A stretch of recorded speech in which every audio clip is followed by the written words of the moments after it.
Jean-François Poudrier, il y a un débat d'urgence qui se tient à la Chambre des communes à Ottawa. C'est concernant donc, bien sûr, la crise au Moyen-Orient. Voilà, donc débat exploratoire qui a été proposé par le leader du gouvernement en Chambre, Stephen McKinnon, hier soir. Cependant, le premier ministre Mark Carney, lui, ne participera pas à ce débat. Il dit qu'il avait déjà une activité prévue dans le cadre de la fin du Ramadan. Donc, c'est ce soir que ça aura lieu dans sa circonscription. Il ne pourra pas donc être au Parlement. Aujourd'hui, il n'était pas non plus au Parlement parce qu'il a rencontré en avant-midi le premier ministre de l'île du Prince-Édouard, Robert Lance. Et par la suite, bien, il n'était pas là lors de la période des questions non plus. On sent que les gens du côté de l'opposition auraient bien des questions à lui poser, notamment sur sa position qui a changé à plusieurs reprises au cours de son long voyage dont il est revenu hier par rapport à l'intervention américaine en Iran. M. Carney a eu 4 positions sur la guerre en Iran en 4 jours. Il se contredit sans arrêt. Personne ne connaît sa position. Même ses propres députés ont été cités dans le journal disant « What the hell ?» parlant de lui.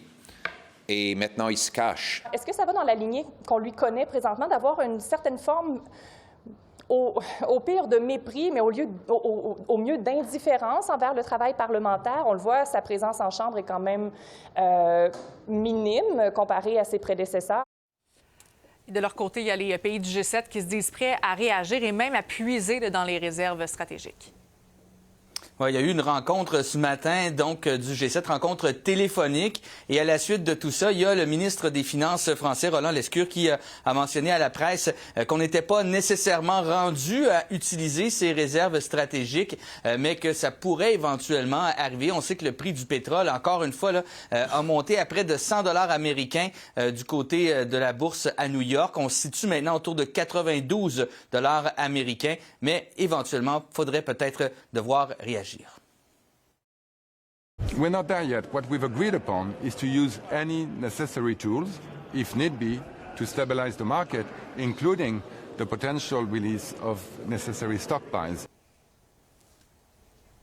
Et pour revenir au gouvernement de Mark Carney, il pourrait devenir majoritaire le 13 avril parce qu'il y aura 3 élections partielles, notamment du côté de Terrebonne, mais également du côté de Toronto, donc les circonscriptions de University-Rosedale, Scarborough Sud-Ouest, c'est pour remplacer Bill Blair et Chrystia Freeland du côté de Toronto. On sait déjà que ce sont donc des châteaux forts libéraux. Il reste à voir Terrebonne. Maintenant, on sait que Tatiana Auguste avait remporté la course avec seulement un vote devant donc sa compatriote du Bloc québécois. Ça pourrait être là que ça se joue, un gouvernement majoritaire pour Mark Carney et les libéraux le 13 avril. Vraiment, merci beaucoup, Jean-François. Bon, je poursuis la discussion avec notre collaborateur Alain Reyes. Bonsoir, Alain. Salut, Sabrina. Bon, débat parlementaire sur l'Iran. Ce soir, Mark Carney ne va pas y participer. Est-ce que ça envoie peut-être un drôle de message? Oui, c'est un débat parlementaire, mais particulier un débat qu'on appelle parlementaire d'urgence. Dans ce cas-ci, lorsqu'il arrive quelque chose de grave, d'important, un parlementaire peut déposer. Il faut savoir que c'est le Parti conservateur qui voulait le faire. Et on dirait que Mark Carney a voulu prendre les devants, donc son ministre l'a demandé.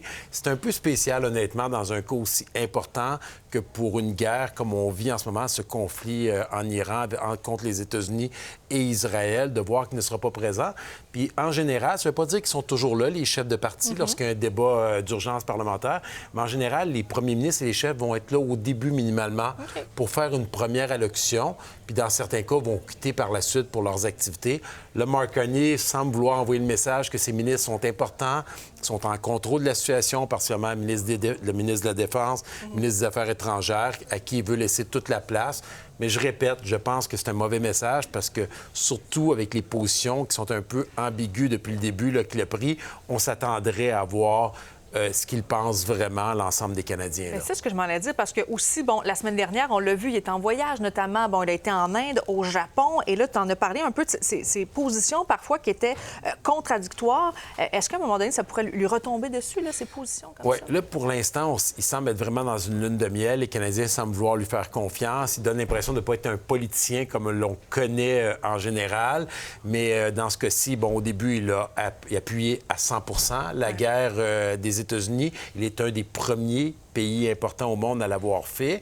Par la suite, bon, il a dit que c'était un C'est regret. ça, là. Il a emmené la désescalade, a demandé une désescalade des travaux. Puis après ça, bien, il a dit bien, on serait peut-être même porté à pouvoir s'impliquer personnellement dans cette guerre.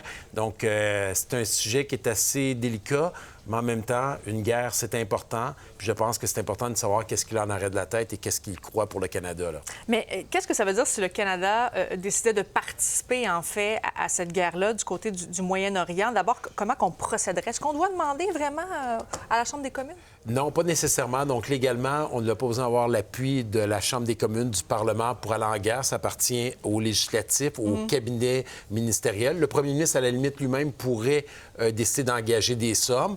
Et on va Parce faire que c'est le chef aussi de l'armée. Tout à fait, exactement. Mais il pourrait, on va faire un débat d'urgence pour quand même prendre le pouls politiquement, démocratiquement, pour essayer de légitimer un peu la démarche. Mais il ne faut pas se rappeler qu'ultimement, c'est le budget qui décide. Donc, il pourrait lancer une guerre, mais s'il veut aller jusqu'au bout, il devra avoir les sommes nécessaires et là, débloquer les sommes. Et là, le Parlement va devenir important, d'où l'importance d'impliquer les députés tout au long du processus, comme on le voit avec le débat d'urgence. Il veut quand même avoir de l'appui. Alain, merci beaucoup d'avoir été avec nous. Ça fait plaisir.